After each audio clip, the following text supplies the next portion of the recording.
Welcome to Mask AI. If you are into no-code tools, automations, and AI-powered solutions, you are in the right place. Let's go into walk you through an amazing n8n workflow that solves real business problem, low stock and missed orders. Whether you are a small business or now someone who loves to build automation, this one is for you. Imagine having a smart system that monitors inventory, alerts when the stock is low, and even sends orders to suppliers, all automatically. And the best part is, you can build it yourself without writing a single line of code. Okay, let's see how it works. Now let's have an overview of this workflow. I have divided it into two main parts. The upper part is the workflow where we identify the list of product quantities that are low in stock. So this is what it does. And this part is the response we are generating through an basic LLM chain to order the specific items from our suppliers. So this schedule trigger, I have set it up to trigger at every day at 7 a.m. So it will trigger and fetch all the list of product from Airtable. In here it's like this. So the reorder value is, for example, this product, the reorder value is 6, however the quantities is 4. That means we have set up a threshold that once this item reach threshold limit of 6, then we must reorder. So that means 4 means it's below our threshold limit. So these items will be whichever the ones which below the quantity level is below the reorder level will come out. And it will split it out into different items through this node and send it through this loop over items one by one to our WhatsApp human in the loop node. I have selected this node for a few reasons, because when we give the authority to a human, then we have more control in our workflow. If we give it to an AI, I don't think it will be successful, because the person who are in charge of the business only knows how much of product he might be needed, depending on his cash flow, the amount of sales and future sales. The business owner is the one who knows about it. So that's why. So the list of product which I lower quantity will become as and what's message. So the business owner need to fill the forms added to Google Sheets, which I have made here as inventory order list. As you can see, for July 26, there are 4 items. And the human in the loop has requested to order 10 pieces from each item from these items. Here are the supplier names. So moving on to the second part, whichever the items that have been gathered in our inventory order list in our Google Sheet, this Google Sheet trigger will trigger the rows from additional rows it has been added. And also in this case it shows like four items are there. So it will split it into 4 items, and again the same thing as in here. It will iterate through this process again and again until 4 times. So it will send one item first and generate a custom response for a supplier and set it to send that email through Gmail. And again the second item, the third item, and fourth. It occurs like that. So this is basically the overall overview of this workflow. Now let's see how this workflow will work in real to test this workflows. I'll execute it from here and now it fetch data from my Airtable. There are 2 items. Yeah, I got my message to my WhatsApp as a form. So it says flow inventory item with item name and quantity available on the reordered level. So I'll be ordering 7 items from this. And once I click submit, it will send it to Google Sheet, and I got the other item also. I'll also put the same amount, and also it also uploaded for Google Sheet. Now the third item, yeah. All of our 3 items has been added to our table. Now let's go and check. Yeah, it's successful. Now let's test the second part of this workflow. Now since items have been added to Google Sheet, let's execute this workflow. And it also triggered 3 items, and the response is created in here. Yeah. So all 3 messages have been sent. Let's check. Yeah.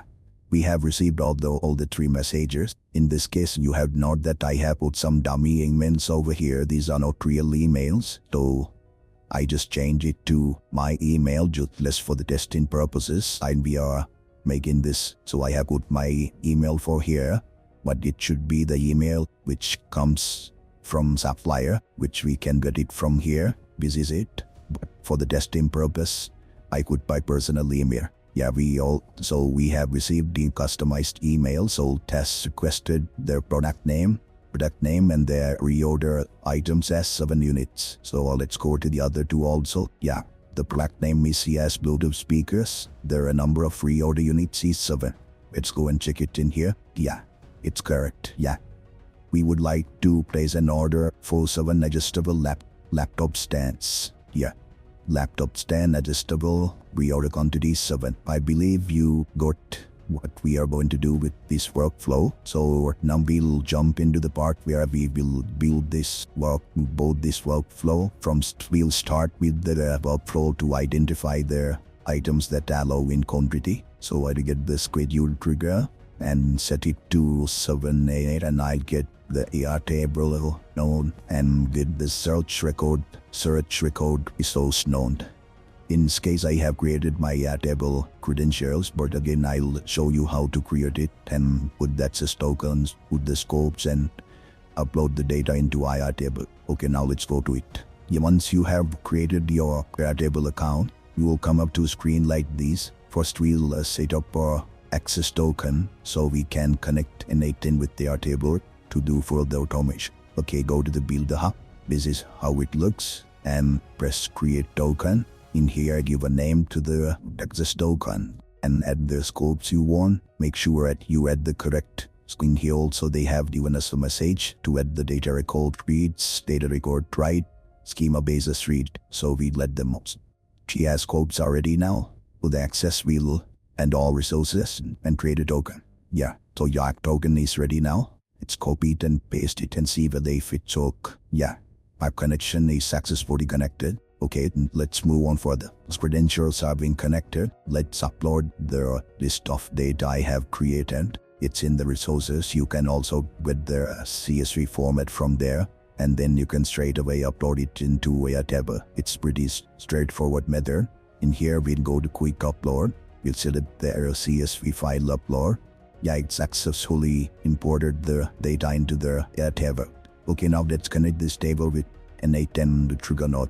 Yeah, so once the credentials are being set, we need to put the operation as search. And once the credentials are being set, our tables must be appearing here. Yeah.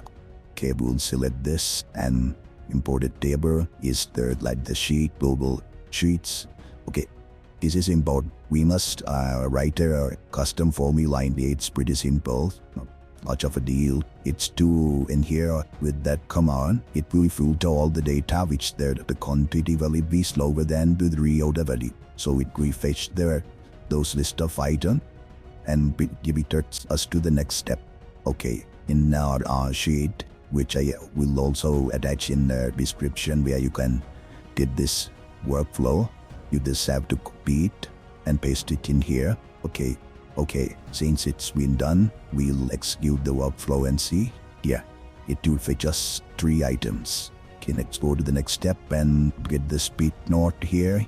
Okay, we'll give the command to this split out node to which data we must fill and edit. We need the item name. So be careful when you're typing in here. It must be exactly as identical as on the type of the way have written in here must be identical to this, or else you can just drag and drop the schema. But I'll go with this. So we need item name, quantity, and pre-order and email.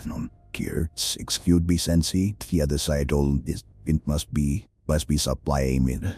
Okay, it's working now. Let's get the load. Node here is connected, so we don't want to iterate through this flow. We must send it to a WhatsApp human in the loop. So yeah, I think you're familiar. There are so much of videos available even right now to how to set up the credentials. In my case, I have set up the credentials, so I will not do the info. Once you are done with the credentials, our test number will appear here, and we must type our recipient number for the number SH received in for their testing purposes. Put by person and number. Let's execute this. Okay, now we can add a custom message like low quantity, and there we can put like the item name, quantity, and we pre-order level, which is like the threshold level, so we can type like that. Now we'll fetch the respective schemas in front of this field when it will appear in our messages. Sometimes it might be boring for another place, then we can cut and paste here. We'll get the quantity also and paste it below down here. Down, it worked. We don't need the supplier email in this case. Yeah, set now. So once it has been set for the response time, we'll select it as custom forms, and for the form element we'll type it as reorder.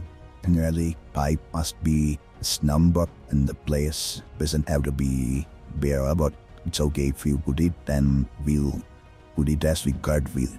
Then these bits are necessary. Okay, now let's execute this workflow and see whether we'll receive the data I now accept. Okay, let's try this. Yeah, I got the message. This was my previous messages when I was testing, but this was the new one. I fit this link, and as the reorder value, I'll include again and submit. Yeah, it success now. Okay, let's move forward. Okay, yeah. And another main step here is, okay, now we'll publish this to our, okay, it's done now. Now let's upload this files to our Uber sheet. We'll select base, and in here we must select the append row in sheets. This is the type of operation resource we must select. In this case, I'll be using the inventory order list and select as the sheet number. So you will be getting this sheet along with the resources in the below description. So make sure you get it there. We'll select this as match each column manually, then it will eliminate lots of errors, which will be easier for us. And for the date, we go for the schedule trigger and fetch the date here and put the comma and the month, and the year is 2025. Likewise, we'll end this, and for the item name, we'll go to the spit out node and fetch the item name. And for the reorder quantity, sure it's not the reorder level, it's the reorder quantity we generated from through our WhatsApp human in the loop node. And as for the supplier email, it's also available in our spit out node, so we'll fetch it and include it in here. Okay, now let's execute this workflow. Before that, I'll delete any existing available items so we can have a clear idea. Okay, now let's execute this workflow. So I had run through a small problem. It's not a problem actually, the thing we must figure out. Before executing this step, we must connect this WhatsApp human in the loop. Show you. We must connect this WhatsApp human in the loop to this loop of items. And then only the remaining 3 items also will iterate and come to this Google Sheet over here. Then only we can execute this step. Now let's go and see whether they have been uploaded to our sheets. Yeah, it's done. So this workflow is done. Let's move on to the second. We'll get the Google Sheets trigger, so we can find it in here. There are 3 triggers, but we are gonna select this on row edit trigger. So once it has been selected, I have already set my Google credentials here. We can, depending on your requirement, we can choose any type of timeline we need to set. But in this case, I'll put in every minute, then it's pretty easier for a testing. So I'll be choosing the inventory order list. That's where our inventory orders have been updated from sheet 1. So I'll fetch and test if here there are 4 items in here. So we have got it. Split it here. So second step will be to split those 4 items into 4 separate items. Okay, it's the same as in the above example. We insert the type of fields we need to pass out. So I name for and the reorder quantity. Make sure this is the reorder quantity from our WhatsApp human in the loop message, not the one in this available in here, or that one. Okay. And we also name in the supplier name. Let's execute the step. Yeah, successful. Now let's move on to the second part. Basically, both of the workflows have similar characteristics, but it's unique from one another. It serves 2 purposes. So batch size will be 1. Once we have fetched the data, so we'll not be using that part. We'll be iterating over and over it again once after each response. I mean, like the email has been generated from a basic link.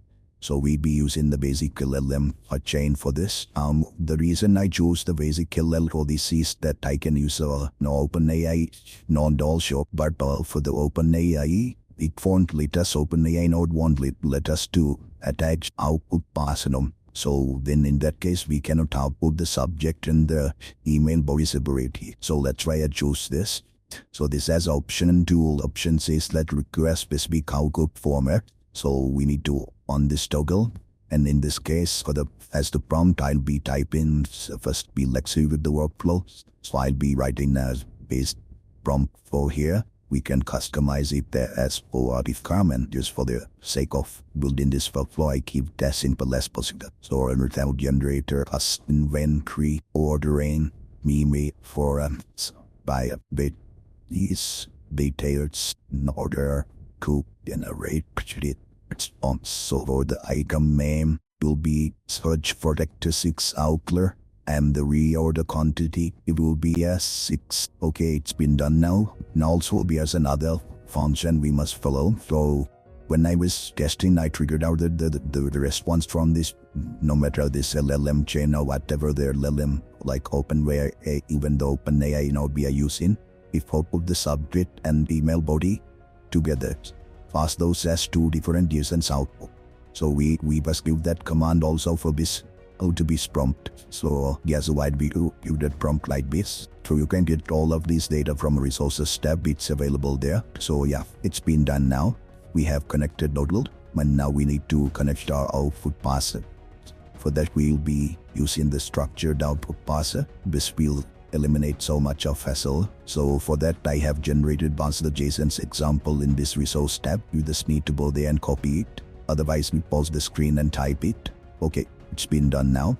Okay, now let's test this step. Switch generate in our response. Yeah, fit success. Okay, so we have come to the final stage. And yeah, also make sure to connect this once. So first connect the Gmail trigger, connect the send message Gmail trigger.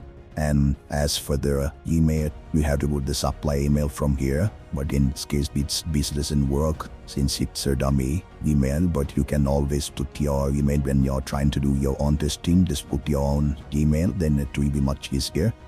And for the subject, we'll be using the subject generated from the basic LLM node. And the email type will be text. And now body will be like this. Okay, and let's execute this workflow. Yeah. It's success. Since this email is not a valid one, it doesn't output the email when the email body output schemas here. But our workflow is success. And another, what I was going to say earlier was that actually you connect this back into this step. So being this way, when there are multiple items going, it can generate one item first and output it to Gmail node. And rest of the items will be iterated once after all likes are been done. Once after then it will show it test done in here. So basically that's it. It's all for this workflow. I think you understood the importance of this workflow.